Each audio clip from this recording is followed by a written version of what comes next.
When he entered the room, he didn't look that strange. In fact, he had a pleasant face with a nice smile, and it was obvious that he worked out regularly. But it was impossible to get past the blue spandex suit, the red cape, and of course the big S on his chest. For at least the 10th time, I quietly cursed my editor for assigning me to write a psycho story. She called me into her office a couple days ago. "Have you heard about the guy running around town in the Superman suit?" she asked me. "No," I replied. "Sounds like a psycho to me." "Quite possibly," she admitted, "but the geniuses in the city department think there might be a story in this, and they want us to get it." We tracked him down, and he agreed to an interview. "Guess who'll take it?" she said reproachfully. "Why do I always get the weird people?" I asked, raising my eyes to the sky. "But I got the assignment anyway."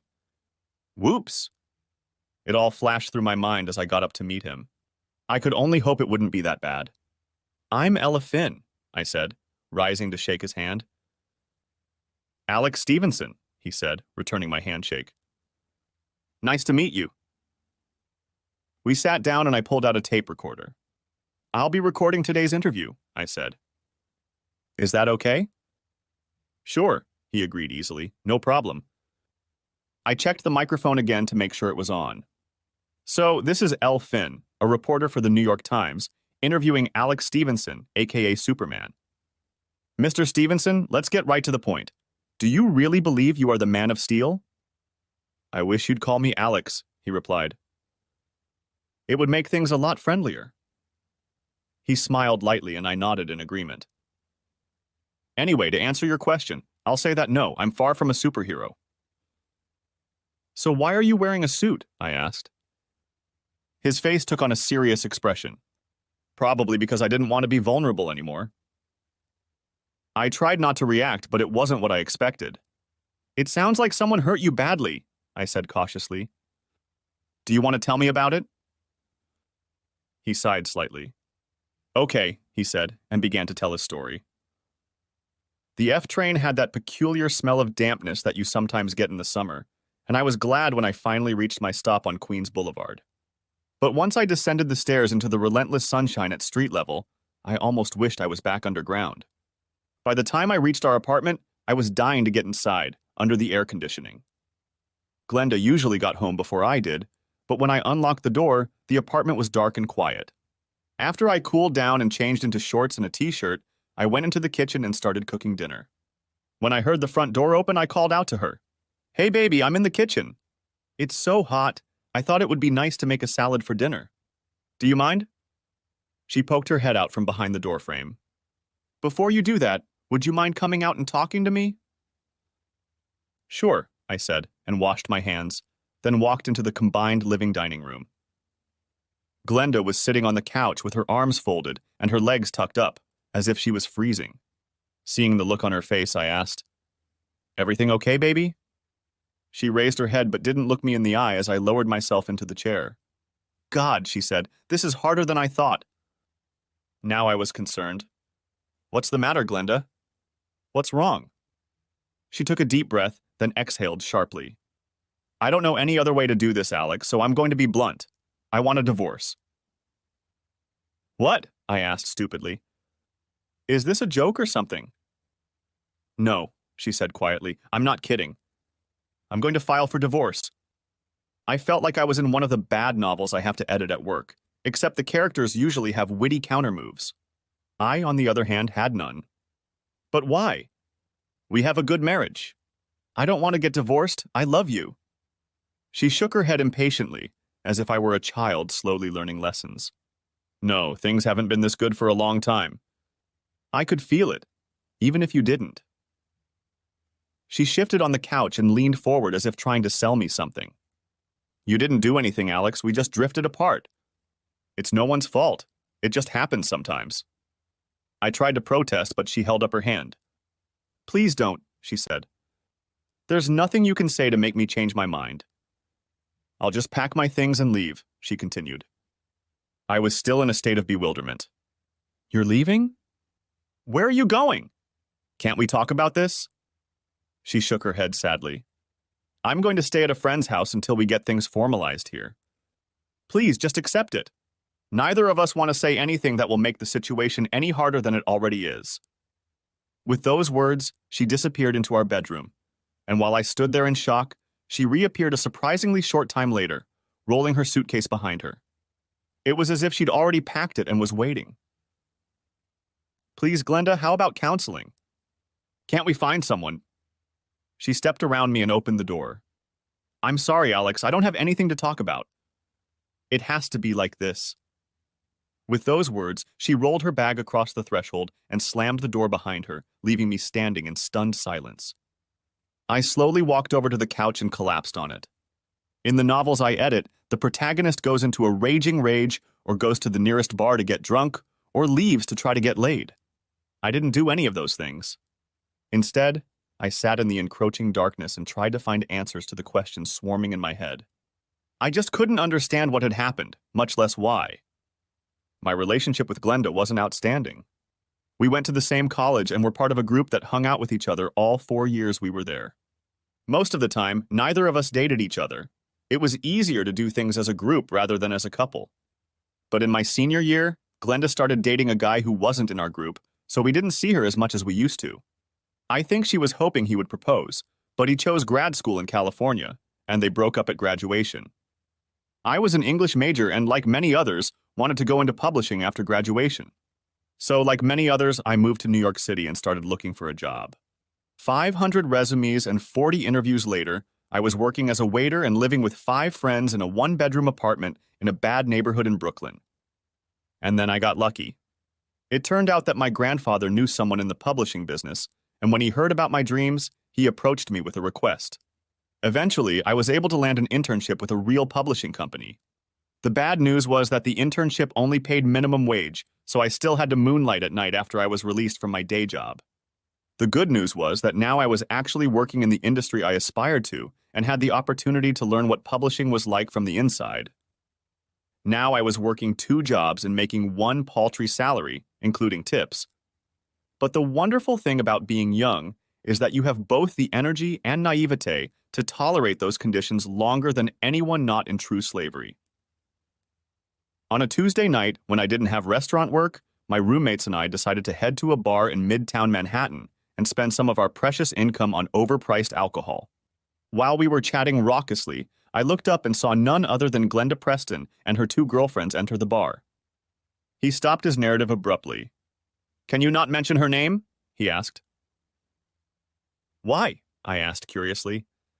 He looked at me a little embarrassed. I guess I'm still trying to make sense of it all. Somehow it seems like open warfare with her isn't going to help. I was surprised. It seems my psycho was deeper than I had realized. "Actually, it'll make it easier for me," I told him. "I won't have to track her down and find out her side of the story. What's more, this should be about Superman, not his ex-wife." All right, he said, and continued his story. Spotting her, I nearly knocked the beer bottle out of my roommate's hands as I rushed toward her. But as I approached her little cove, I stopped, suddenly hesitating. Would she be as glad to see me as I was to see her? But at that moment, she looked up and, spotting me, squealed, "Alex!" and rushed to hug me. We hugged, then she pulled away, looked at me carefully, and kissed me on the lips. I didn't understand where it came from, but I felt fine, so I didn't care. She put her arm around my waist and introduced me to her girlfriends. I, in turn, dragged them to meet my roommates, thus earning countless brownie points, since neither of us were that comfortable trying to pick up a girl. Glenda and I had a great time that night. It was like being back in college. Much later than I'd planned, we finally broke up for the night, and after exchanging phone numbers, she gave me another kiss full of promise. We started meeting every chance we got. The only difference was that this time, there was no group to distract us or smooth our interactions, and so the relationship seemed to move faster and burn hotter than I think either of us expected. One of the realities of living in poverty is how hard it is to find time and space to be alone together. My apartment was a disaster. One or more of my roommates would always show up out of nowhere, usually at the most inopportune moment. Even when I had pre-planned and reserved one of the 2 bedrooms for a few hours, someone would walk in unexpectedly, oblivious to our desire for privacy. Glenda's was a little better, because there were only 4 roommates, and they were all girls who understood and followed the rules of social etiquette much more scrupulously. Still, Their apartment was tiny and the interior walls were thin, so there was no real privacy, especially when we were in the throes of passion. Hearing giggles coming through the door was unpleasant enough, and hearing the constant comments on our liaison was just too much. Despite all the obstacles, our relationship continued to grow, and we talked about finding a place just for the two of us. But the realities of New York real estate and entry-level salaries made that just another rosy pipe dream, until fate intervened again. Out of the blue, there was a shakeup at the publishing house and a vacancy for a junior editor opened up. I must have made a good impression, because I was offered the job. The pay was about as much as I could make in a month as a waiter, but there were employee benefits, so I didn't hesitate to turn in my waiter's uniform and become a real book editor. No sooner had we celebrated my good fortune than Glenda was equally rich. She was moonlighting at Dennison and Lozer, one of the many large law firms in town, and when a paralegal position became available, they hired Glenda full-time. She was low on the totem pole too, but law firms paid more than publishing houses, and her starting salary was higher than mine. Moreover, when we added up our salaries, we realized that we had enough money to make our dream come true. After much searching, we found a small apartment on the 6th floor of an old building in Forest Hills. The only reason we could afford it was because the building was almost a mile from the nearest subway station. We rented it right away. After that, we went shopping for used furniture, and on moving day, I got down on one knee and presented Glenda with the ring my parents' loan allowed me to buy. From the look on Glenda's face, you would have thought it was a Hope diamond. The first few years of our marriage were good. Although our funds were extremely limited, we found ways to enjoy the Big Apple and each other. Because we were so far from Brooklyn, I lost touch with my old roommates, but made new friends among the other junior editors at the publisher. Soon a small group of us would get together for lunch or happy hour, and it was a lot like my old college gang.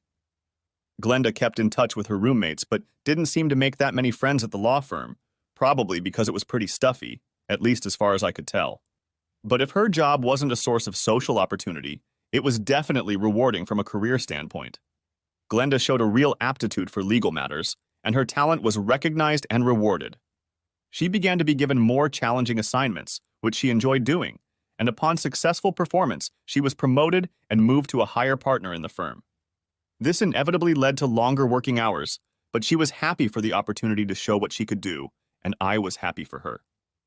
And that brought me back to tonight and Glenda's sudden, incomprehensible departure. I went to the refrigerator, pulled out a 6-pack of beer, and returned to the couch to try to figure out what had happened. I hadn't expected this turn of events. Sure, we no longer had that feeling of first love that I can't bear to tear myself away from you for a minute, but no one stays that way forever. Sure, our jobs have kept us apart more and more lately, but isn't that the price you have to pay to succeed? What drove me crazy was that we had no major fights, no clash of goals or values, nothing that could explain her decision. Okay, I'll admit that there were times when she was intolerant of our standard of living, but I felt the same way. And anyway, weren't we on a path that would eventually lead us to more of the things we wanted? Glenda was already moving in that direction, and once one of the seniors, that's what we called the senior editors at my company, finally decided to retire, I'd be in line for a nice promotion too. So what was the problem? The more I recounted the events and the longer I drank, the more chaotic my emotions became. I became despondent at the thought of my marriage falling apart. I loved Glenda, and it hurt like hell to find out that she no longer loved me. What was I supposed to tell my parents? They loved Glenda too and were looking forward to having grandchildren. The thought infuriated me. How could she be so impulsive and selfish? Did she not realize how many people she was hurting, starting with me? This, of course, made me depressed again about her inexplicable departure. I staggered back to the bedroom and collapsed on our double bed, not bothering to undress. Fuck it, I thought drunkenly. It doesn't matter anyway. The problem with beer is that it creates an undeniable need for relief, so strong that it woke me up early in the morning and made me go to the bathroom. I barely made it, and emptying my bladder was so painful that I almost screamed. When I finally finished, I found that I was already awake. My stomach felt like I had drunk battery acid, and at the same time, I felt like I hadn't eaten in a day, which I realized was almost true. Swearing, I surrendered to the inevitable, got up, showered, and shaved. Then I headed toward the subway station and walked into a small coffee shop to get breakfast. There was only one other customer there at that hour. Likewise, when I got to the office, I was the first person there. I tried to immerse myself in my work, but my thoughts kept returning to what had happened. Not knowing why she'd left kept me in suspense, and as time went on, I grew angrier and angrier. I finally convinced myself that I deserved answers, and I decided to act. Glenda and I never went to see each other during work hours. Our business was sacred, not to be disturbed. Today was an exception. I knew when Glenda usually went to lunch, and carefully timed my visit so that I would arrive just before she left. I even splurged on a cab to her office so I wouldn't be late. When I walked into the Dennison and Lauser law office, I didn't recognize the receptionist, but since I met very few people there, that didn't surprise me. "Hi," I said. "I'm Alex Stevenson, Glenda Preston's husband. I've come to ask her to lunch." The receptionist looked up at me with astonished eyes. "Okay, I'll just call her and let her know you're here." No, I said hastily. "It's a surprise. I'll just go back for her." She looked at me doubtfully, but I walked confidently past the counter to the front door, and she obediently let me pass through. As I walked through the aisles, I thought I noticed a few curious looks, but I ignored them and headed straight for Glenda's stall. She was chatting with another young woman, but when she saw me, she stopped abruptly and her face went pale. "What are you doing, Alex?" she demanded. "You can't be here. I'm working." "Well, I'm here," I said belligerently, "and I intend to stay here until you tell me why you left me last night." "Keep your voice down," she hissed at me, her face turning bright red. "I explained to you last night why I was leaving." I was getting more and more angry. "You didn't explain anything. You just told me a bunch of platitudes that don't mean anything." She looked around, and I realized that we had attracted a small crowd.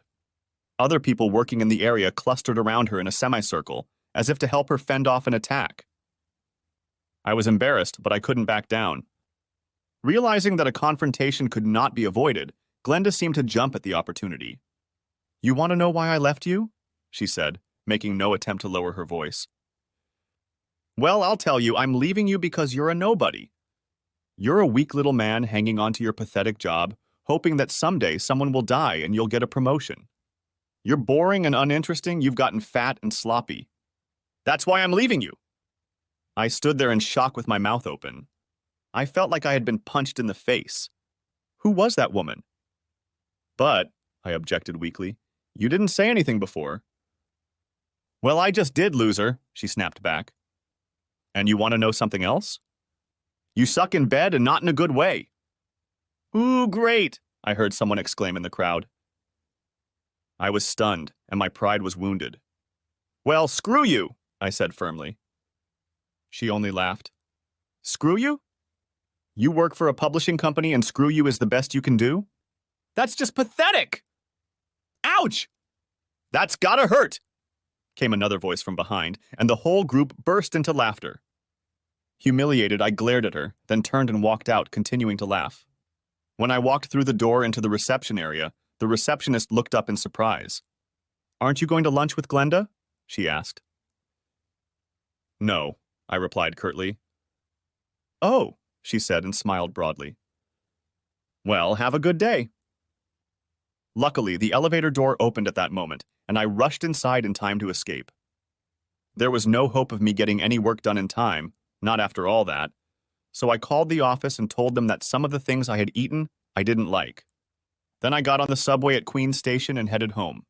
After changing into jeans and a t-shirt, I went downstairs and went for a walk to Flushing Meadows and the Old World's Fair site.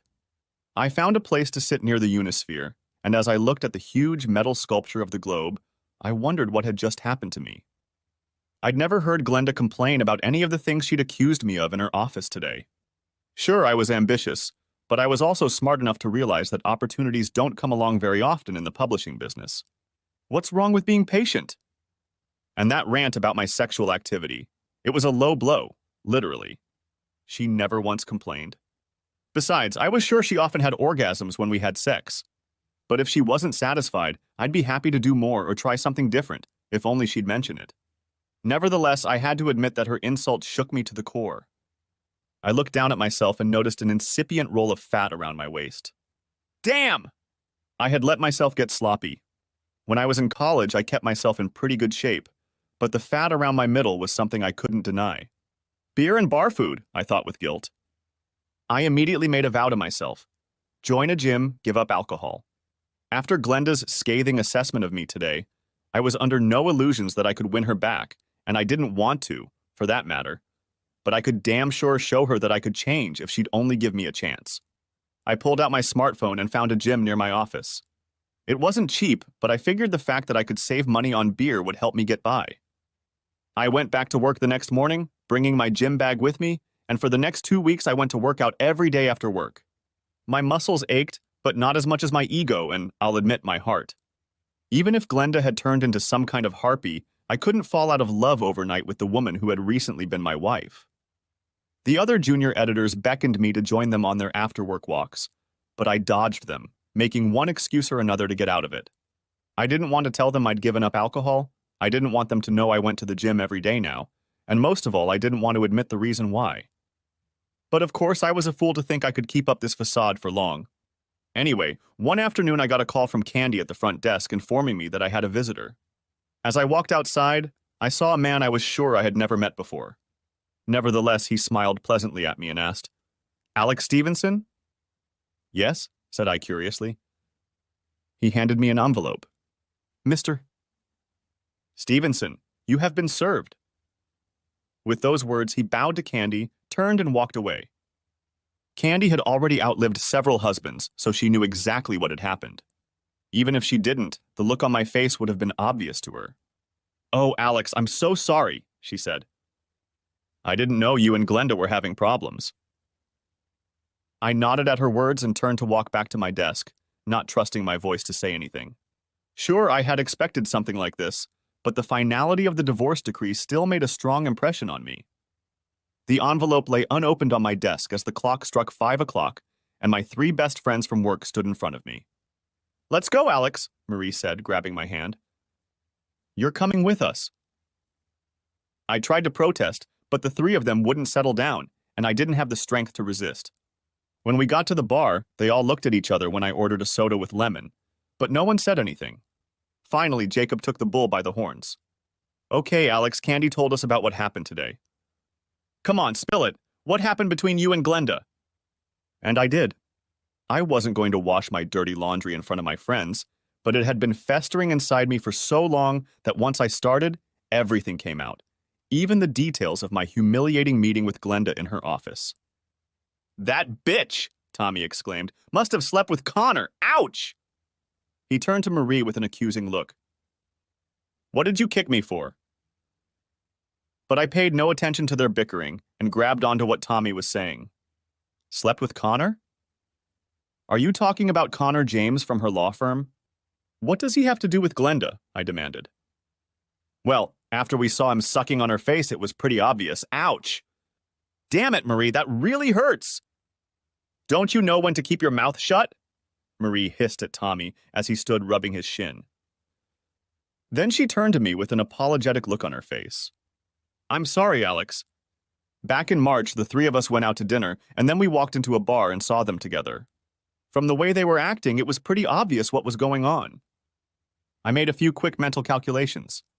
No, it couldn't be her. She took night classes back in March." "Oh yes," Jacob picked up on that. "She took night classes." Then he saw the angry look in Marie's eyes and took a quick step back to avoid getting under her foot. "Don't any of you ever think before you speak?" she asked in frustration. She turned to face me again. "Alex, that wasn't the only time. The 2 of them weren't exactly outspoken. Now I was not only angry but humiliated. You knew and you didn't tell me? What kind of friends are you?" Marie took my hand. "Come on, Alex, it's not that simple. We didn't know what was really going on, and neither of us wanted to spread rumors. Besides, they were so blatant about it, we thought maybe you knew and—" "You thought I knew and didn't mind?" I asked in amazement. "I can't believe it!" I headed for the door, but Jacob grabbed my arm. "Look, kid, the truth is, if any of us told you about this, you'd deny everything and start hating us. You know it's true. Everybody shoots the messenger. Deep down, I knew he was right, but that didn't make me feel any better. Being humiliated enough in front of Glenda's co-workers to become a cuckold in front of my friends was beyond me. It was the coup de grace, the ultimate wound." Alex looked up at me, confused but defiant. Anyway, that's when I decided to start wearing the Superman costume. I was so engrossed in his story that I had to shake myself out of my reverie. I'd been dumped before and it was painful, but Alex's experience must have been much more painful and humiliating. I went back into reporter mode. But I still don't get it, Alex. How did you go from abandoned husband to Superman costume? He continued his story. I wasn't sure I could handle going back to work, but the next morning I forced myself to go to the gym because exercise seemed like the only way to take my mind off everything else. It didn't work that morning. All I could think about was wanting to hide, become invisible, or turn into someone else. Eventually, I gave up and left. On my way to the office, I passed a bookstore. There were books and posters about superheroes in the window. As a kid, I loved comic books and cartoons and had seen almost every movie about comic book characters. Like all kids, I dreamed of becoming a superhero. Now, in my desperate state of mind, these memories came upon me with renewed vigor. Then I remembered the previous Halloween when I went to a costume party wearing a Batman costume. It was just a cheap mask and costume, but I felt good wearing it and enjoyed the party immensely. But now the superhero I envied was Superman because he couldn't be harmed. After all the pain and humiliation I had endured, the idea of being invulnerable seemed extremely desirable. I guess a lot of things came together in me at the same time. My life was miserable and I wanted to be someone else. I felt weak and helpless and I wanted to be strong. Moreover, I felt vulnerable and didn't want to be hurt. I know I probably sound crazy. And to be honest, I really knew that wearing the Superman costume wouldn't make bullets bounce off me. I just wanted to feel like that for a little while, even if it wasn't real. I just felt so awful that I felt like I had to try something, even the craziest thing, to make myself feel better. Anyway, at that moment it felt like the right thing to do, and I did it. When he stopped talking, I decided I needed to change gears. Okay, so how did you get your suit? He brightened. There's a small tailoring shop between my apartment and the subway station. It's run by a wonderful old seamstress named Golda Mermelstein. So on my way home, I stopped by and told her what I needed. She listened silently while I described what I needed, then took out a tape measure and started taking measurements, as if what I was asking for was a regular thing. Come back in a week, she said in a thick Yiddish accent. That's how I got my suit, he concluded. She did an amazing job. He stood up, turned around so I could admire Mrs. Mermelstein's work, and I realized that my first impression had been correct. Alex was indeed quite trim. The elastic material fit him snugly, and I admired the work for a moment. He coughed politely, and I realized I'd been staring at him for too long. I quickly grabbed my notebook and went through the notes I had prepared. Why don't you tell me about the first time you put on the suit? I asked. He sat back down. The following Saturday, I decided to wear it for the first time. It was the scariest night of my life. He grinned in surprise. You know, it wasn't easy the first time. I have a newfound liking for women who wear tights. But anyway, when I put them on, it felt pretty nice, kind of like sportswear. Besides, I told myself, it would take forever to get out of them again, so I might as well go for it. As I walked toward the subway, I noticed a few people looking at me, but no one said anything. I guess in New York they are used to seeing strange people walking down the street. But I noticed that when I went down to the subway platform to wait, all the people around me moved away. The same thing happened when I entered the subway car. No one sat next to me or looked at me. But after a while, I noticed a little girl about 6 years old who was riding with her mom. She looked at me and suddenly ran up and asked, "Are you Superman?" I could see that her mother was starting to panic and I didn't want to scare her, so I kept my hands at my side and smiled at the girl. "No," I told her, "I'd just like to dress up as Superman sometimes." Then, before her mother could pull her away from me, I asked, "Do you like to play dress-up?" The girl looked at me triumphantly. "Oh yes, but I like to dress up like a princess." With those words, she raised her arms above her head and twirled like a ballerina. I smiled again and started asking her about being a princess. Her mother watched me carefully, but I noticed that the tension on her face had subsided a bit. I also noticed some of the other passengers watching us, and even caught a couple smiles from them. The girl and I chatted until I reached my stop. I slowly stood up, trying not to make any sudden movements. I should get going. I waved my hand lightly at her. "Bye-bye, princess." She waved back at me. "Bye-bye, Superman." As I stepped down onto the platform, the little girl's mom smiled slightly at me, and I nodded my appreciation. I felt very good. But there was an even bigger challenge ahead of me. I decided to see what it was like to be in a crowd of people, so I planned to go to a popular night spot and hang out there. When I got to the door, I saw it was full of people, and I hesitated. Then I thought, Superman wouldn't be afraid to go in there. He'd walk in there like he owned the place. So I pushed the door open and walked in. As I walked toward the bar, I heard the noise diminish as I passed groups of people. As soon as I passed them, a sort of hum filled the silence, and I realized that people were wondering what they would think of me. But the bartender was calm when he noticed me, and calmly asked for my order as if it happened every night. My request for a soda and lime didn't evoke even a shadow of surprise. As I stood there sipping my drink, the guy standing next to me rubbed me on the shoulder. "So are you doing a movie or something?" he asked. "No," I told him. "I just wanted to do it to try something different." "Okay, cool," he said and started to turn away. I was relieved. I'm usually pretty introverted, but I figured if I'd gotten this far, I might as well push a little further. "So you're a fan of the Superman movies?" I asked, and soon we were chatting about comic book hero movies. Other people around us began to join in, and we had a great time discussing the relative merits of various action heroes.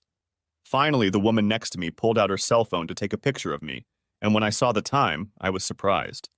I was having such a good time that I didn't notice it was getting late.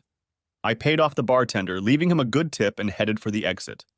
As I was getting to the door, someone in the crowd called out, "Good night, Superman," and a few people joined in. I turned, waved, and swung my cape to the laughter and cheers of the crowd. Nothing else happened on the subway to Queens, but when I walked into my apartment, I felt so good that I stayed up late to take off my Superman costume because the whole experience was so positive. Later, when I got into bed, I realized that for the first time I had spent an entire evening without thinking about Glenda. After that, I started wearing the suit almost every weekend, and in the evenings too. Most people liked it when they saw me in it, and I found that I didn't feel so vulnerable anymore. And it was a great conversation piece. Alex smiled at me, and I couldn't help but smile back. I guess I was happy for him, but I suspected that while his life in the superhero costume had started out well, it might have a dark side. It remained to be seen. "Okay," I said. "I think that's enough interviews for today. I'll want to ask you some questions again later, but we need to go to the park to take some pictures." My editor arranged for one of our staff photographers to take some shots of Alex in his suit in Central Park. For one thing, there were some nice backdrops there that would make for good photos. In addition, Alex had told us that he often went there, and we were hoping that we could get some shots of him interacting with people. The two of us got into a cab, and the cab driver couldn't take his eyes off Alex's suit. To my surprise, Alex started to engage in conversation with him, and soon the two of them were discussing the merits of capes. "My father wore a cape in the old country," the driver said, and Alex remarked that they were surprisingly comfortable. I tried not to roll my eyes, but I have to admit I found it a little endearing when Alex shook the cabbie's hand and wished him well. The older man responded just as warmly, and I realized that I had just witnessed Alex making a new friend. Very interesting. I was going to offer to pose Alex on one of the park's arched bridges, but the photographer wanted him to stand on a granite ledge that really looked dramatic. At the right angle, you could even see the Dakota twin protrusions rising above the tree line in the distance. Alex was clearly enjoying himself, moving and posing as directed by the photographer, but not looking unnatural or awkward. He really feels at home in that suit, I thought, and slightly envied his nonchalance. Suddenly, a child's voice called out, "Hey, Superman!" And I saw Alex genuinely excited. In an instant, he jumped off the boulder and went over to greet a group of half a dozen or so teenage boys, calling some of them by name. Soon they were sitting on the grass in a ring around Alex, listening to him tell a story about Superman that I was sure he'd made up himself. At last, a mother's voice came from the other end of the field, and all the boys jumped up and ran off, laughing and waving at Alex. "Sorry about that," he said, coming back to us. "I've met these kids here before, so I couldn't just brush them off. Besides, I really like kids. I'd like to have a couple myself." Then his face lost its smile for a moment, and I realized he was thinking about his failed marriage. I couldn't help it. My heart clenched. But soon he brushed that mood away, and his smile returned. I turned to speak to the photographer. Did you get everything you needed? I asked. Oh, yes, she said enthusiastically. The poses on the rocks were great. And I got lots of good shots while he was telling stories to the kids. Then she looked at me strangely and whispered, Is this guy real? I shook my head. I wish I knew. I walked up to him again. You were great with the kids, and it seemed to go well at the bar that night you told me about. But don't people ever laugh at you or make fun of you? I asked. Oh, sure, he said casually. Often. But I just wave and smile at them and they don't bother me. He looked at me shrewdly. I have a way of dealing with things like that. When something unpleasant happens, I ask myself, what would Superman do? For example, if someone started making fun of Superman, it wouldn't bother him one bit. He knows who he is and what he can do, and their remarks bounce off him like bullets. I had my doubts. What if people don't want to talk to someone wearing a suit? Don't you think you sometimes push people away? I guess so, he said thoughtfully. But if they don't want to deal with me, that's fine. I'm not trying to impose myself on others. I'm just trying to live like everyone else.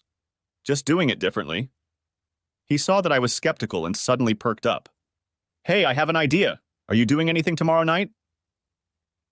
When I admitted that I had no plans, he got excited. Instead of another job interview, why don't you come with me? We'll go somewhere and you can see for yourself what it's like. When I hesitated, he leaned across the table to me impatiently. Come on, it'll be fun. What have you got to lose? It was starting to turn into something more than I expected, but I knew what my editor would want me to do, and besides, his enthusiasm was infectious. Okay, I'll do it, I told him, and he looked genuinely pleased. Back at my apartment that evening, I told Terry, my roommate, about my strange interview. She, too, thought he sounded like another psycho. When I told her I accepted his invitation to go out with him the next night, she only rolled her eyes. Come on, Ella, she said. Can't you find a normal guy to go out with? I laughed, but her words hurt me a little. I'd had a few bad encounters, and Terry knew I was intimidating. Of course, Terry considered herself more my guardian angel than my roommate, but I appreciated her concern for me. Unsurprisingly, I was a little worried the next night when the cab dropped me off at the bar where I was supposed to meet Alex. I had no idea what to expect, and the fact that Alex was nowhere to be seen didn't improve my mood. But suddenly I heard my name being called, and I turned around to see Alex in his Superman costume speeding down the sidewalk toward me. It'll be fun, he said with a confident smile, and taking my hand like it was the most natural thing in the world, he led me inside. As soon as we passed through the door, I heard the tone of the background noise change. People were pointing at each other and talking, and I started to feel very uncomfortable. But Alex immediately ducked into the crowd and led me behind him to the bar. The bartender noticed Alex and called out loudly, Superman is in the house. Immediately, the room filled with cheers and applause, and the level of excitement seemed to rise. After checking with me, Alex ordered me a glass of white wine, and I saw with interest that he had actually gotten a soda for himself. As soon as the drinks arrived, he took my hand and dragged me toward a large gathering of people on one side of the hall. As we walked, people kept reaching out to shake his hand or greet him. I was getting more than my share of curious stares, and I began to realize that being with Alex meant being around a small celebrity. Alex joined the conversation like a child jumping into a pool on a hot day. He would instantly engage in a discussion with almost anyone within earshot, and I marveled at the ease with which he participated. As I watched what was happening, several things caught my eye. First, although he actively engaged in the conversation, he was careful not to dominate it. Instead, he kept asking for other people's opinions, and when he seemed to disagree with them, he would simply turn to someone else and ask for their opinion. Secondly, he was consistently friendly, smiling at people and giving them positive feedback, making them feel good about themselves. Finally, even though I was only there as a passive observer, he made an effort to involve me in the process, and I couldn't help but appreciate his sensitivity. He was easy to communicate with. Another thing I soon learned was that Alex never stood still for long periods of time. He kept circulating through the crowd, talking to new people as they came into his sphere of communication, and then moving on in a completely natural way. I was surprised to find myself enjoying the evening. I expected to be a fly on the wall, observing and making mental notes for my article. Instead, I found myself talking to people much more than usual and enjoying it. I also found myself drinking a few more glasses of white wine, which probably contributed to even more conversation. At one point at the end of the evening, a rather attractive blonde woman squeezed her way through the crowd. She approached Alex and, pointing at me, asked demandingly, "Is this your date?" Alex turned to me with a smile on his face and asked, "I don't know, Ella. Are you my date?" I blushed and quickly replied, "No, I'm just a friend." "Good," the blonde said, and then began brazenly caressing the front of Alex's swim trunks. "So why don't you and I go back to my place and find out if you really are a man of steel?" she asked insistently. Alex blushed even harder than I did and quickly removed her hand. "Sorry, but I'm all business today." Her face reflected disappointment, but she wasn't ready to give up. "We could do that too, you know." When Alex shook his head with a smile, she said, "That's your defeat, superhero," and walked off in her stilettos with a disgruntled expression on her face. Alex leaned over to speak quietly in my ear. "Looks like the locals are getting restless," he said with a wry smirk. "Maybe we should call it a night." I froze from this little interlude and realized with surprise that approaching the aggressive woman made me jealous, so I was glad when Alex took my hand and started to lead me to the door. And then what I was so afraid of happened. A huge man, clearly drunk, stepped out of the crowd directly into our path. He stared at Alex and grinned as if Alex had insulted him. "So you're the wimp who thinks he's a superhero," he growled, and the crowd around us fell silent. Clinging to Alex, I watched the two other rough-looking men close ranks behind the giant and fumbled for my cell phone, wanting to be ready to call 911 if chaos broke out. To his credit, Alex didn't flinch. "I'm the one wearing the Superman costume," he said in an even tone, "but I'm far from a superhero." The big guy squinted at him. "If you're not a superhero, why the fuck are you wearing a Superman costume?" he demanded belligerently. "Do you really want to know?" Alex asked with a solemn expression on his face, and I couldn't help but wonder what was on his mind. Was he deliberately trying to provoke the big man? I was horrified. "I wouldn't ask you if I didn't want to know, smartass," growled the big guy. Alex leaned over to him and said quietly, "My wife cheated on me with another man. She ran away and broke my heart and humiliated me. I put on a suit to protect myself because I don't want to be hurt like that again."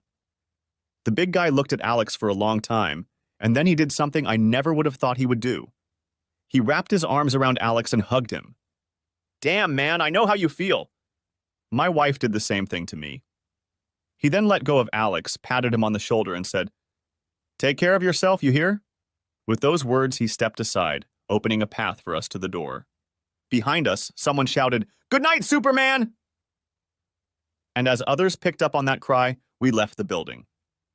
On the sidewalk, I started to shake. "Oh my God, Alex, I thought he was going to kill you," I said in a shaky voice. Alex looked at me triumphantly. "I thought so too," he said. Then his smile returned, and he said, "Let's go get something to eat." I let him lead me to the late-night diner, and after we ordered, I started babbling. "What made you say that to that guy?" I wanted to know. "How did you know he would react like that?" Alex shook his head. "I had no idea what he was going to do. I just figured that Superman wouldn't try to wriggle out of the situation, but would tell the truth and see what came of it." "Yeah," I said, "but Superman couldn't get hurt. This guy could have blown your head off." Alex smiled sadly. "You're probably right, but I was already in pain, and I thought, who cares what happens again?" I took a bite out of my sandwich to give myself time to think. I was beginning to realize how seriously injured this man was, and how much he was relying on the nominal protection of his suit. I decided to change the subject. "I was impressed with how easily you were able to get all those people talking. You should run for political office." "No," he answered immediately. "I'm not interested. I'm just learning to enjoy talking to people." I shook my head. "How many of those people at the bar do you know?" I asked curiously. He smiled. "None of them. The only one I recognized was the bartender." I found that hard to believe. "How did you learn to make conversation with strangers so easily?" He shook his head. "That's funny, Elle. All my life I've been shy around people. Back in high school, I stuck to crowds because I didn't feel confident alone. In a group, I could just react to what everyone else was saying. The traces of a smile at the corners of his mouth disappeared from his face. After Glenda left, things got a lot worse. I didn't want to see anyone or be with anyone. I just wanted to dig a hole and crawl into it. But after I started wearing the Superman costume, it became much easier for me to go out on my own and meet new people and talk to them. I just thought about how Superman handled the situation and tried to act the same way. The image of a shy and indecisive Alex didn't fit in any way with the extrovert I'd observed just a few minutes ago, so I broached the subject. Maybe the suit helped you come out of your shell, I said. But that doesn't explain how you learned to talk to people like that. It's not a big deal, he said. I really like people, I just never felt comfortable around them. Now I do, and I want to know what they think and how they feel. I feel good and I want them to feel good too. I didn't say anything back, but all I could think was, there's a lot more to this guy than I thought. At that moment, a woman walked into the diner, and it made me think of my encounter with the predatory blonde again. I asked Alex about the incident. Do things like this happen often? I inquired. He was visibly embarrassed. Yes, he admitted. It's happened a few times. Did you go home with any of them? Demanded I. He didn't look at me. A couple times, maybe. So, how did it go? I asked before I could close my mouth. What was I thinking asking a question like that? But before I could back away, he was already answering. It was the first time I hadn't been with a woman since Glenda left, and I guess I really wanted to. He laughed lightly. After that, she accused me of being faster than a bullet. But then it got better, he continued ingenuously. I just kept reminding myself that Superman could control himself, and girls started liking me more. But pretty soon I got to the point where getting laid didn't seem so appealing anymore. He looked at me with pain in his eyes. I guess I'm old-fashioned. All I wanted was one woman if she was the right one. I thought Glenda was like that, but it turned out to be different. He glanced suddenly at the clock above the counter. Do you need to go home?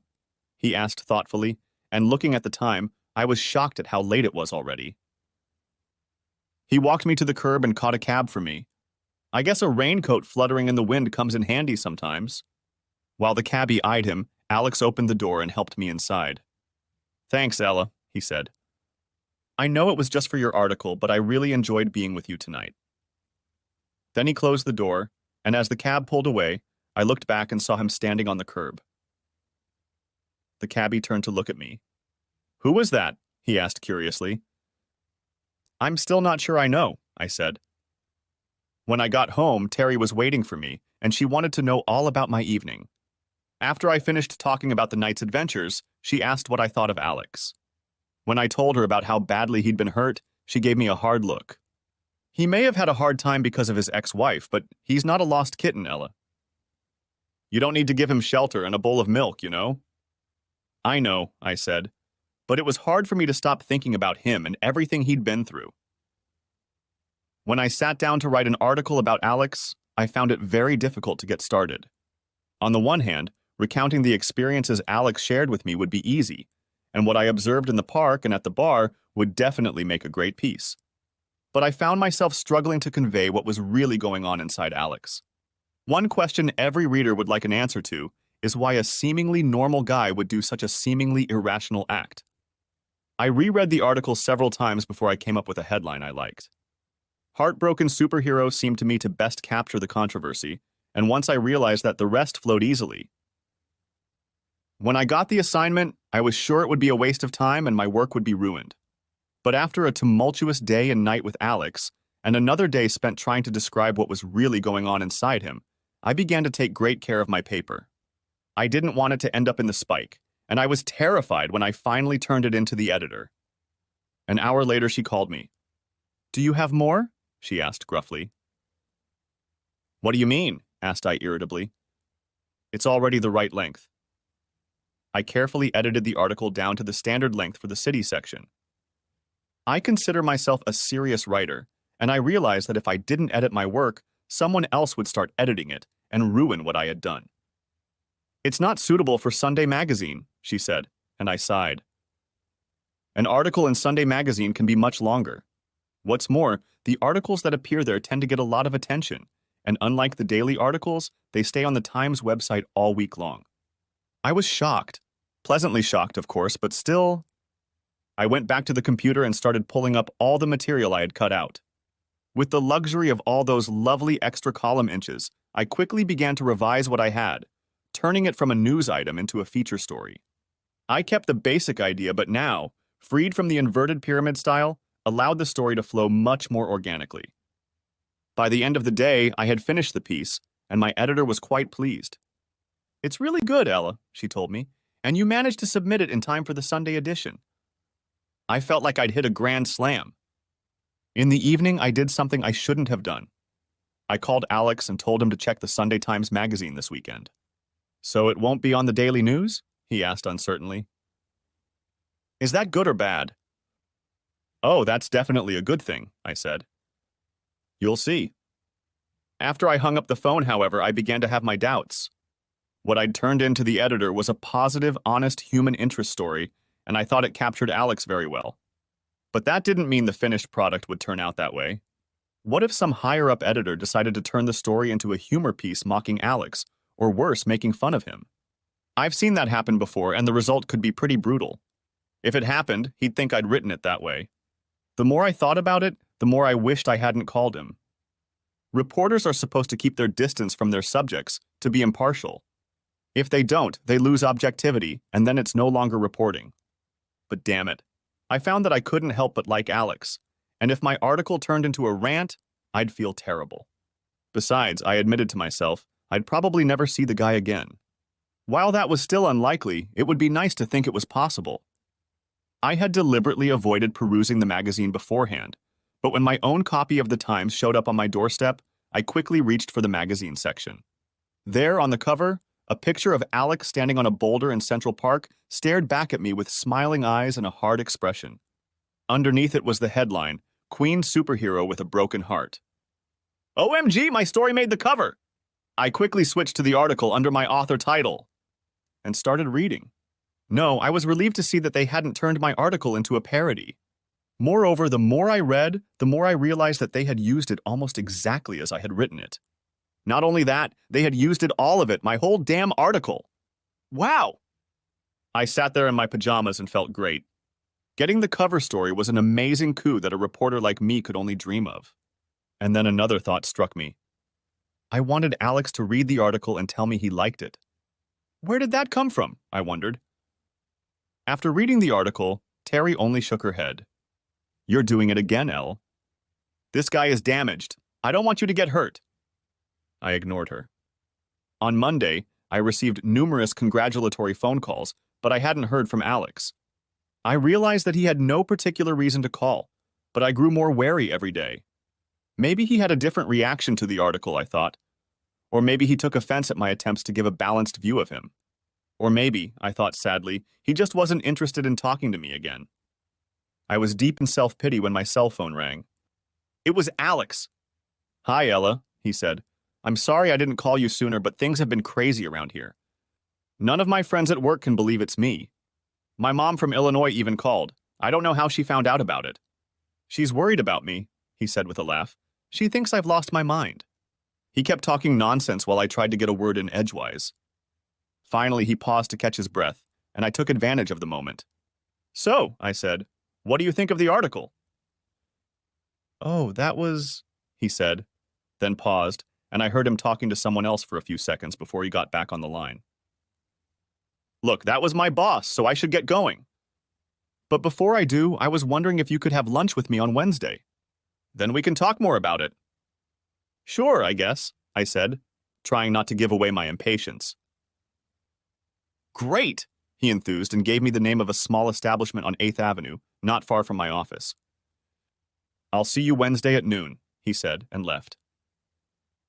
As I hung up the phone, I wished we'd had time to talk more about the article, but it didn't sound like he was unhappy with it. Anyway, I thought, at least he wants to see me again. Turning back to the computer screen, I saw a slight smile in his reflection. On Wednesday, I arrived at the restaurant a few minutes earlier than usual, but when I looked inside, Alex was already there, and he was wearing a Superman costume. I wasn't expecting that. He was chatting animatedly with some man when I walked in, but when he spotted me, he shook his hand like they were old friends and then rushed over to me. He leaned over and kissed me on the cheek, then led me back to the table. "Who was that man?" I asked curiously. "Oh, that was the restaurant owner. When he saw me come in wearing a suit, he came over and wanted to talk to me," Alex explained nonchalantly, as if such things happened to him every day. Then his face took on an expression of great animation. "You won't believe what's happening to me," he said, with the enthusiasm of a little boy. "I was telling you about my friends at work and how surprised they were to read about me. Anyway, they adamantly demanded that I wear a suit to work on Tuesday. I didn't even think about it because I really want to be taken seriously at my job, and I was afraid of what the reaction would be. But they kept insisting, and eventually I decided the hell with it." He paused as the waitress brought our food, then quickly continued his story in between bites. "Anyway, when I came in Tuesday morning, my friends started raging, and then my supervisor walked in. I was horrified, but she just stared at me for a minute. Then she snorted and said, 'Okay, I guess you can wear that thing, but if it detracts from the work environment, you're going to have to change.' I was shocked. I thought she would be furious about it. But the fact that she didn't freak out made me feel even more confident. After lunch, I decided to take another gamble. I did something I'd wanted to do for a long time, but hadn't dared to do before I put on the suit." He leaned across the table to me, and his enthusiasm was palpable. Every week, publishers receive dozens of unsolicited manuscripts from aspiring writers. They just get tossed in the garbage can, and most are ignored or sent an automated thank you, but no thank you letter, he explained. But I started looking through some of them to see what they were about, and found one that seemed really good. Beginning authors are usually terrible. They use bad grammar and come up with trite or ridiculous plots. But this book was so much better, and I really thought it had everything I needed to be a good salesman. I was afraid to take it to Mrs. Grissom, my boss, because junior editors don't do that. He flashed his wide grin at me. Anyway, on Tuesday I decided to act more like Superman than myself. After lunch I went to her office and handed her the manuscript. After she told me to stop wasting her time, I said, "Mrs. Grissom, just take this home and read the first couple of chapters. If I've really wasted your time, then you should fire me because I clearly don't have the right talent for the job." I tried not to show my reaction, but my insides clenched. What Alex was describing was something I often dreamed of, because I always wanted to become a serious writer. I'd even written a novel, but I'd never tried to submit it anywhere because I knew it wasn't good enough. To hide my envy, I said, "You didn't really do it, did you, Alex? I know how much you love your job. You take a lot of risks." He grinned crookedly. "Maybe so, but I really believe in it, and I figured it was better to take the risk than to be in constant fear of failure." "So what happened?" I wanted to know. "Nothing yet," he said. "Mrs. Grissom is out of town and won't be back until Friday." "Oh my God," I said. "I'm going to be nervous waiting to see what she thinks." "That's why I wanted to have lunch with you today, so I could have something more pleasant on my mind." I blushed in spite of myself. I knew it was just flattery, but it still felt good. And then he said something that made me feel even better. "There's another reason I wanted to see you today. One of the big online booksellers is throwing a swanky cocktail party for the publishing industry this Saturday. We should all go, and I'd really like you to come with me." "You want me to be your date?" I asked, surprised. "Yes, if you're not in a relationship and you want to come." No, I'm not in a relationship." "Yeah, I'd love to go with you," I stammered. "Great," he said, and handed me a copy of the invitation. "Here are all the details. Why don't I meet you in the lobby at 8 o'clock? I nodded because I seemed to be having trouble speaking. To hide my awkwardness, I glanced at my watch. Oh, wow, I have to get back to work. Alex nodded and started craning his neck to look for the waitress who was supposed to bring our check. But instead, the owner spotted him and approached our table. "It's not often we get a superhero lunch," he smiled. "Your lunch is on the house." Alex stood up and thanked him warmly. Then they hugged as is customary for men, and we headed for the door. "That was amazing," I said to Alex. "I've never seen a restaurant charge for lunch like that before." "You should go out with superheroes more often," he said with a wink. Alex walked me to the office, waving and nodding to strangers who spoke to him along the way. When we reached the front of the building, he said, "Thanks for the great article and thanks for having lunch with me." Then, before I could respond, he leaned over and kissed me on the lips. As I stood there in surprise, he turned to leave. "Don't forget about Saturday night," he said with a smile and then disappeared. What just happened? I asked myself, slowly walking back to my desk. All afternoon, I had a hard time concentrating on my work. On Saturday, I couldn't believe how nervous I was getting ready for the cocktail party. "You're acting like you're getting ready for prom," I scolded myself. But then I remembered that I didn't actually go to prom because I didn't have a date. Anyway, I pulled out my best little black dress and black ankle straps with heels that were higher than I remembered. After examining myself in the mirror, I regretted for the 1,000th time that I hadn't gotten a little bigger on top, but I thought my legs looked pretty good, so I decided that would do just fine. Terry came in for a final check on me. She silently walked around me and then stopped in front of me, nodding approvingly. "Have a good time, sweetheart, but take care of yourself," she said solemnly. "Yes, fairy godmother," I said with a smirk. "I promise I'll be home before midnight." She only shook her head, but I thought I saw a smile flicker across her face. The event was being held at the Waldorf Astoria Hotel, and I splurged on a cab because I didn't want to sweat on the subway. When I entered the lobby, I didn't notice Alex at first, but then the crowd parted and he appeared, resplendent in his Superman costume. I assumed he'd wear a regular suit and tie or even a tuxedo for such an important event. But I figured that if he was brave enough to go in a suit, I might as well be brave enough to go with him. As soon as he spotted me, he immediately rushed over to us. "I've never seen you in a dress before." "You look amazing," he said. And even though I knew he was just being nice, it still made me feel good to hear him say it. We took the elevator up to the Empire Room, which was already crowded with a crowd of people busy eating, drinking, and socializing. However, when Alex and I entered the lounge, there was an instant buzz, and no sooner had we found something to drink than we were surrounded by people asking questions and making small talk. It was interesting to see how these supposedly sophisticated people reacted to Alex in his Superman costume, and I was once again amazed at how easily he interacted with complete strangers. But it would be nice if the two of us had the opportunity to spend some time alone. I guess that's what happens when you're around a celebrity, and I had to remind myself that I was at least partially responsible for his fame. At that moment, 3 people about our age ran up to us and started chatting animatedly with Alex, teasing him about what had happened at work. I held back so he could talk to his friends, but he wrapped his arms around my waist and pulled me gently to him. "Hello, everyone," he said. "This is Elle Finn, my traveling companion.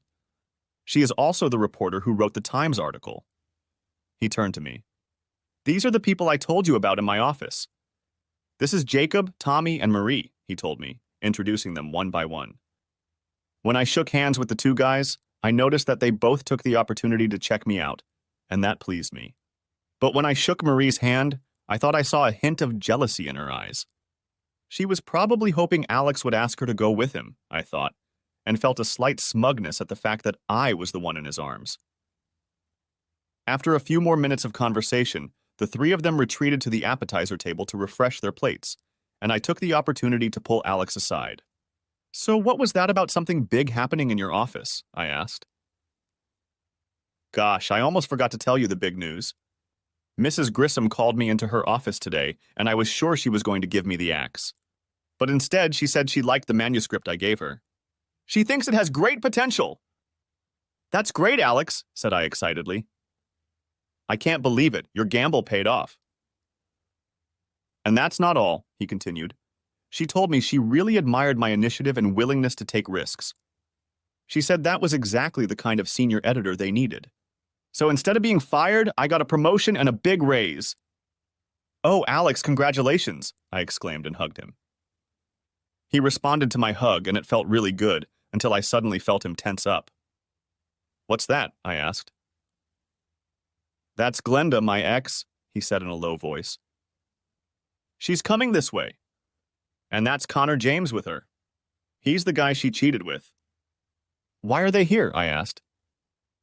"I should have known she'd be here, but I didn't even think about it," he said. "Her firm does a lot of legal work with the publishing business." I turned and saw a pretty blonde in an evening dress, accompanied by a man in a tuxedo. Her frowning face gave the impression that she had eaten something sour. She didn't wait for us to approach and spoke in an angry voice. I can't believe you showed up to an event like this in that stupid Halloween costume, Alex. You're making a complete fool of yourself. Alex folded his arms across his chest, and I noticed the tension in his posture. Why are you so upset, Glenda?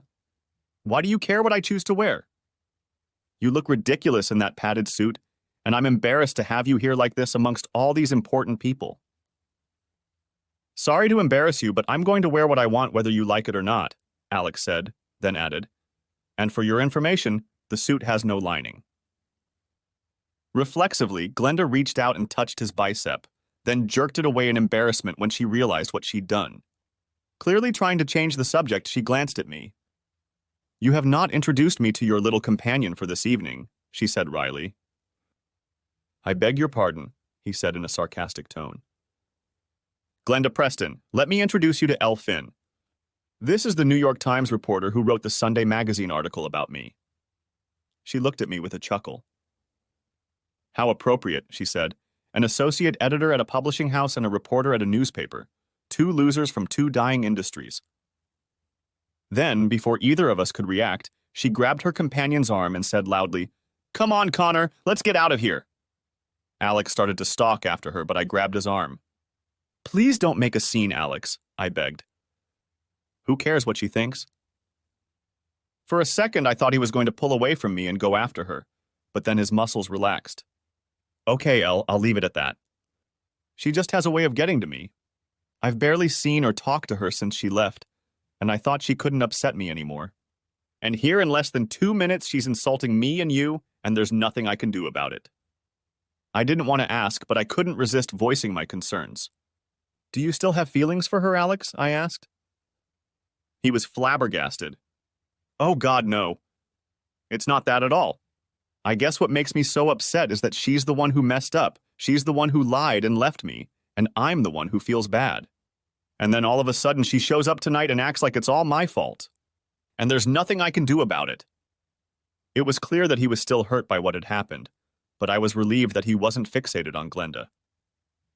I tried to divert his attention by talking about his work and my own. We stayed and chatted, I drank champagne, he drank sparkling water, and the two of us ate so many appetizers it would have been enough for an entire meal. We even went out on the floor and did a little dance, and we were both starting to feel better. Finally, Alex leaned over to me and said, I'm ready to go if you are. When I nodded, he walked me down the stairs and we got into a waiting cab. I can afford that more often now, he said with a slight smile. As we drove to my apartment, I thought about what had happened tonight. I liked Alex a lot and I admired him in many ways. At the same time, I realized that he was deeply hurt by what Glenda had done. He had told me this before, but tonight I had experienced firsthand that she still had the upper hand over him. What a bitch, I thought angrily and regretted that I couldn't do anything to help. I was beginning to feel very protective of this contradictory man who was both strong and weak.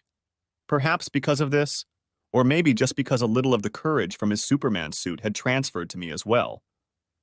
When we reached my house, I asked him if he wanted to come upstairs for a bit. He looked at me triumphantly and replied, Yes, I really do. Unlocking the door to my darkened apartment, I whispered, My neighbor is probably asleep by now, so we'll have to be quiet. But when I reached for the light switch, his big hand covered mine to stop me. Then he lifted me up in his arms like I weighed nothing. Which one is your bedroom? He asked, and all I could do was point to it. Truth be told, that was exactly what I'd hoped for when I'd invited him in, but I hadn't expected him to read my mind so well and take charge so completely. But now I was glad he had. When I woke up in the morning, I reached for him, but his bed was empty. I felt annoyed at the thought of him sneaking out, but before I could start feeling sorry for myself, he reappeared in the doorway, and I realized he must have needed to go to the bathroom. I was relieved and happy when he crawled back under the sheet beside me and fell asleep again. We had a great night. After a while, I got up and took a quick shower before making coffee and starting breakfast. I heard the shower running again and figured he was awake too. Sure enough, he soon emerged, smiling gratefully at me when he smelled the food. I had just had time to set the table for him when my neighbor's door opened and she appeared in her robe and slippers. Alex, I said, this is my neighbor, Terry Feldman. Terry, this is Alex Stevenson. They shook hands, and after pouring herself a cup of coffee, she sat down and continued to stare at Alex so intently that he couldn't help but notice. "I guess you're not used to seeing someone in a Superman costume," he said good-naturedly. "No," she said. "I'm not used to seeing my neighbor bring home a man." Alex chuckled and I blushed with embarrassment. Sunday was rainy, and since Terry had to go out, I asked Alex if he could stay for a while. He agreed, and we spent the morning sitting on the couch reading the Sunday paper. I was beginning to feel warm and at home. There were alarm bells going off in my head, but I didn't pay attention to them because I was feeling so good. After a while, Alex put the paper aside and turned to me. "So what's the deal with your roommate?" "She seems a lot older than you." "Are you related?" "No," I laughed, "although sometimes she acts like my mother. She sort of adopted me at work, and when my ex-boyfriend kicked me out of his apartment, she offered to let me move in with her. Terry's been looking after me ever since." He nodded. After a couple more minutes, he spoke again. "I just realized you already know everything about me," he said. "How about you let me hear your story?" I poured myself another cup of coffee and began. Not much to tell. Growing up, I was something of a tomboy. Besides the fact that I was not attracted to women's things, I started getting fat late, so the boys in high school paid little attention to me. But that didn't bother me much because I got into writing. Instead of socializing, I went to work on the school newspaper and yearbook. By the time I got to college, I had a figure and some male students started hitting on me. But I was pretty shy due to my lack of experience, and most guys weren't patient enough to wait for me to get comfortable with them. Once again, I started spending most of my free time writing. In addition to the college paper, I tried to write the great American novel, unsuccessfully, it must be said.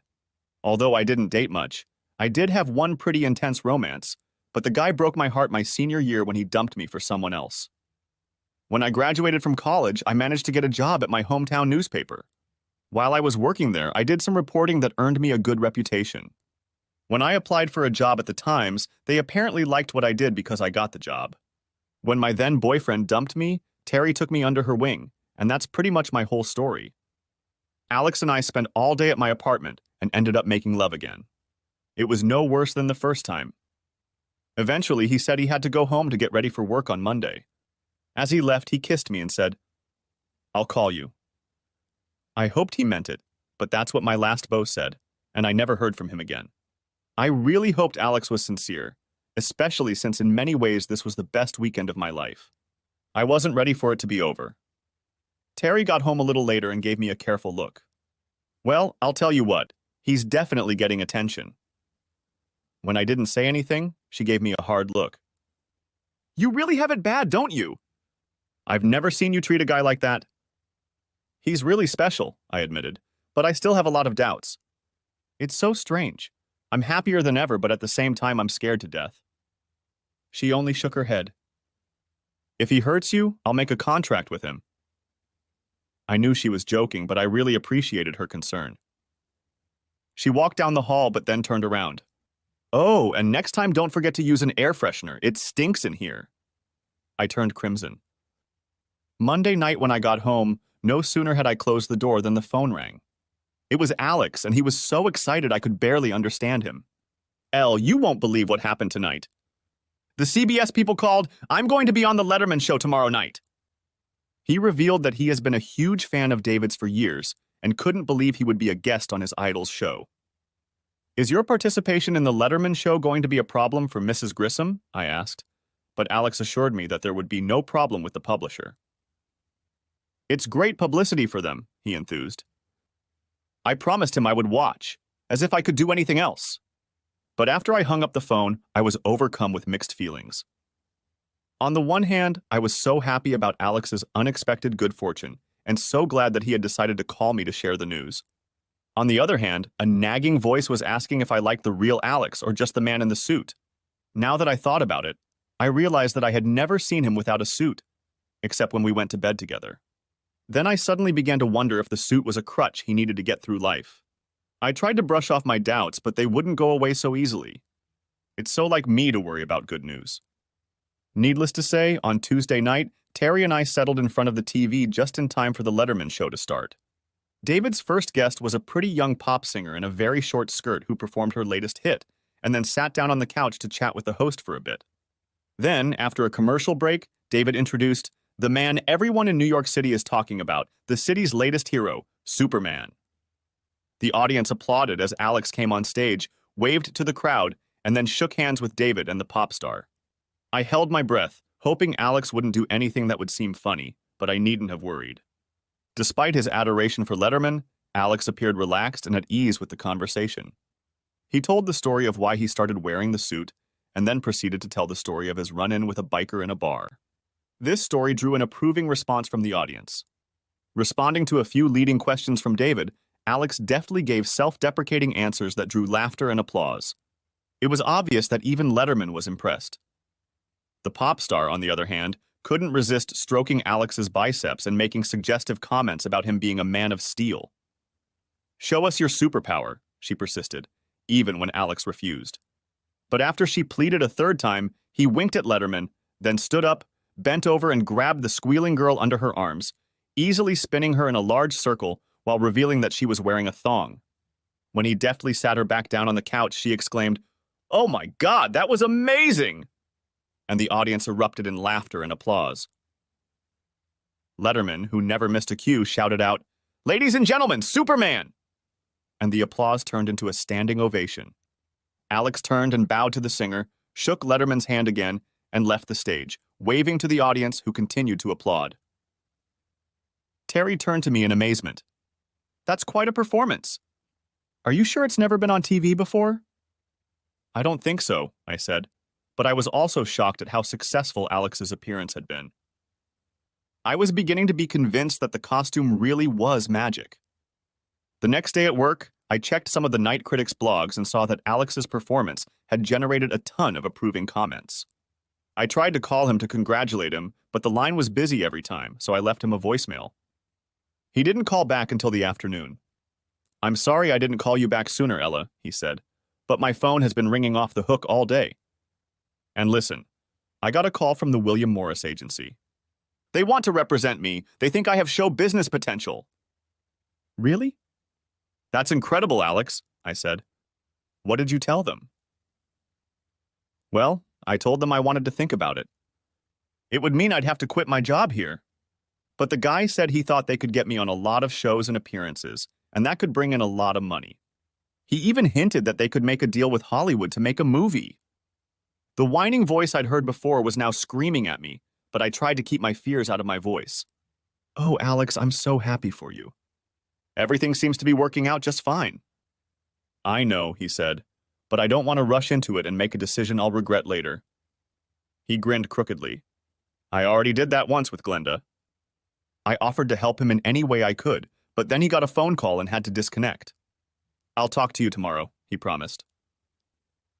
When I got home that evening, I felt strangely depressed. I had rejoiced at Alex's success, but all I could see was him wearing that Superman suit for years to come. What kind of future could he and I have if he went on a talk show or worse, Hollywood? I felt like he cared about me, but I could see that I was becoming nothing more than a footnote in his story. The hopeful side of me kept begging me not to get ahead of myself, but the pessimist in me was saying that trouble was already here and looming on my doorstep. Writing is one way to relax, but that night I couldn't find the energy to do even that. Terry poked her head through the door and demanded to know what was bothering me, so I tearfully told her my fears. "As far as I'm concerned," Terry said, "the real problem is this Glenda woman. She's his kryptonite. He can't stop wearing the suit because she's still capable of doing him harm. Do you want me to put a contract on her?" I laughed and escorted her out of my room. 2 days later, I was working on a routine task in my office when a coworker walked up to me and caught my eye. "Hey, Elle, aren't you the one dating Superman?" When I blushed and admitted that we had met, he pointed to my computer and said, "Look in Gawker today. There's an article that mentions him." When I first looked at the news and gossip blog, I didn't see the story because I was looking for Alex's picture, but upon looking again, I found it. Under the headline, "Woman Who Broke Superman's Heart," was a picture of a woman angrily pacing the street, trying to fight off the camera. I suddenly realized it was Glenda Preston, Alex's ex-wife. According to the reporter, who clearly sympathized with Alex, everyone in New York is asking who hurt Superman so badly. She then revealed in an exclusive Gawker piece the whole story of Glenda cheating on Alex with attorney Connor James for months before finally dumping Alex. There were enough juicy details to realize that someone in the know had ratted Glenda out. I immediately tried to call Alex, but again I couldn't get through. He didn't call me that night either, which made me even more wary, and I decided not to bother him. Maybe it was just my imagination, but I could feel the distance between us growing, and the courage I was beginning to feel when I was with him seemed to be dissipating. One of the things we do regularly at the paper is check out what our competitors are publishing. Of course, we at the Times don't recognize that we have competitors, but we still check other news outlets just in case. To make matters worse, on this day I was checking the Daily News, which the folks at the Times don't even recognize as a legitimate newspaper. However, as I was browsing through the New York section, an article titled "Ex-Superman Got the Axe" caught my eye. Of course, the article breathlessly recounted how Glenda Preston had been relieved of her duties at the law firm Dennison and Lauser, and that Connor James, whom the article dubbed her paramour, had also left under the radar. A senior partner at Dennison and Lauser said their behavior during office hours dishonored the firm's good name, as if a law firm has a good name. But I remembered how she had behaved to me at the cocktail party, and was glad that there was some justice in the world after all. This time, when I called Alex, I was surprised to get through to him. When I started to tell him about the Daily News article, he interrupted me. "Oh yeah," he said. "I heard every word because Glenda called and told me about it herself. She grilled me from head to toe, accusing me of planting the story. Even when I pointed out details I couldn't possibly know, she still refused to believe I wasn't behind it." "So, what do you think about it?" I asked. "I think I'm still digesting it all," he said. "It all happened so fast and I don't know what to make of it." He paused as if trying to make a decision. Finally, he continued. "Elle, this week has been the craziest week of my life, and I need to talk to you about something. Would you mind meeting me Saturday afternoon at the Central Park Zoo?" When I agreed, we arranged a time, and then he called. As I hung up the phone, I felt encouraged that he wanted to talk to me about his life. But after a while, my doubts began to grow, and by evening I needed to discuss them with Terry. She understood my concerns about Alex and even offered additional reasons why I should be extra cautious. "I just don't want you to get hurt," she said. "I want to know," I told her, "why he wants to meet me at the zoo. What's the big deal?" She was on top of him in a flash. "It's the kids," she said. "It's always full of kids, and I'm willing to bet he wants to run his Superman act with them. Maybe he's even got some media to film him in action." My heart clenched. Now it all made sense. This was supposed to be the opening of his new career in show business. I hoped it would work out the way he wanted, but I knew that wasn't the case for me at all. I wanted to be his girlfriend, not a prop in an Alex and Superman show. I hate to admit it, but I shed a few tears that night after I went to bed. I almost didn't go the next day, but Terry insisted. "Look, at least he had the decency to tell you everything to your face. Do him the courtesy of listening to his story, even though it may not be the one you want to hear. Who knows, it might be something else entirely." I knew she was right, so I tried to calm my fears and headed for the park. I took the F train at 57th and 6th Streets, then walked around the pond and down East Drive until I was at the entrance to the zoo. There was a cluster of laughing and playing children near the ticket booth, and I fully expected to see Alex entertaining them. But his red and blue suit was nowhere to be seen. After buying my ticket, I walked to the main entrance, but still couldn't spot him and found a shady spot to wait. As I sat there and thought about what had happened, I noticed a man in jeans and a t-shirt walking in my direction. When he stopped right in front of me, I was startled. "Alex," I squeaked in surprise, "is that you?" I didn't even recognize him. I had already thought out the whole conversation, but now that he appeared in civilian clothes, I couldn't think of what to say. As we walked towards the center of the zoo, I muttered, "I don't think I've ever seen you when you weren't in your Superman costume." "Are you disappointed?" he asked, and there was a note of concern in his voice that surprised me. "No, it's not that," I said. "It's just that I expected to see you playing with the kids and your alter ego." "That's actually what I wanted to talk to you about," he said, as we approached the sea lion pool. We stopped at the railing to watch the playful creatures swim and bark for a minute, and then he led me over to a bench. He was silent for so long that I couldn't stand it. "So what's going on, Alex?" I asked, trying not to sound too alarmed. Why aren't you wearing a suit? He turned to look at me, and I thought there was a flicker of apprehension in his eyes again. You know I started wearing the suit because of Glenda. I was devastated by her leaving and humiliated that she made me a cuckold. I know it was crazy, but the thing is, the suit seemed to help. I didn't feel so vulnerable when I wore it, and it helped me get my confidence back. I started exercising and quit drinking, and that's been good for me too.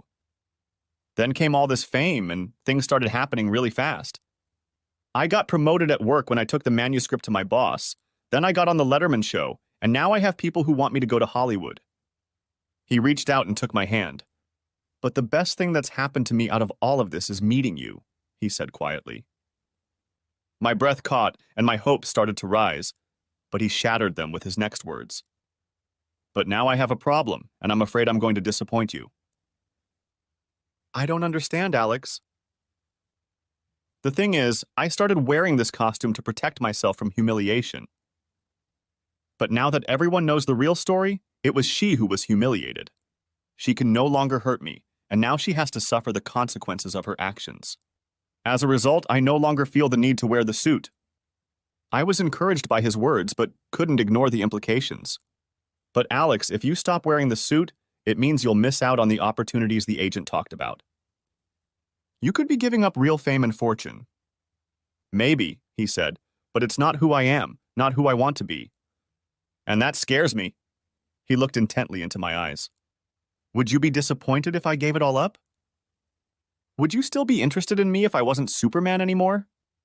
Oh, Alex! I screamed and threw myself into his arms, kissing him wildly and crying at the same time. When I finally calmed down, he held me at arm's length and bestowed his gorgeous smile. I guess that means you're okay with it. Behind us, the seals started barking and clapping, and we both had to laugh. As we walked toward the subway, I tried to tell him how happy I was about his decision, and how impressed I was with all the changes that had happened to him since Glenda had left him. Wearing the suit was a little weird, I admitted, but it was what you needed to get to the level you're at now, and I'm okay with that. When we got to my apartment, Terry was already waiting with her hands on her hips and a stern expression on her face. But when she saw the two of us together, she relaxed and smiled. Looks like it went okay, she said, and walked over to me for a hug. Then she turned to Alex. You better treat her right, Superman, or I'll be looking for you.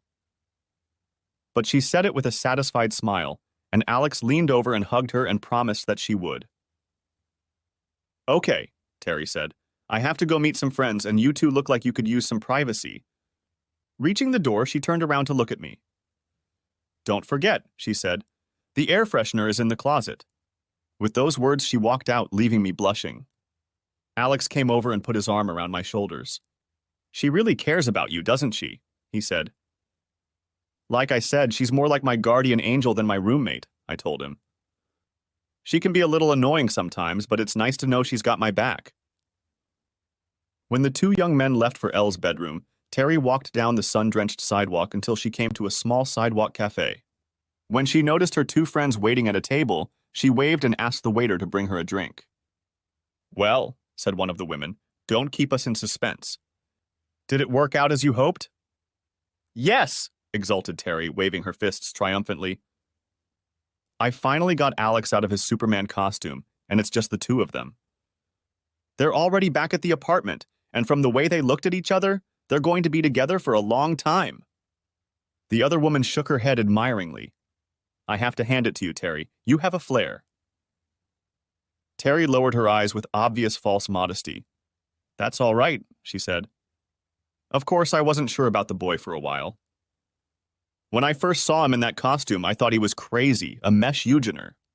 But Ella was clearly fascinated by him, and as I learned more about him, I realized that he was a good man who had been badly hurt by the bitch he married.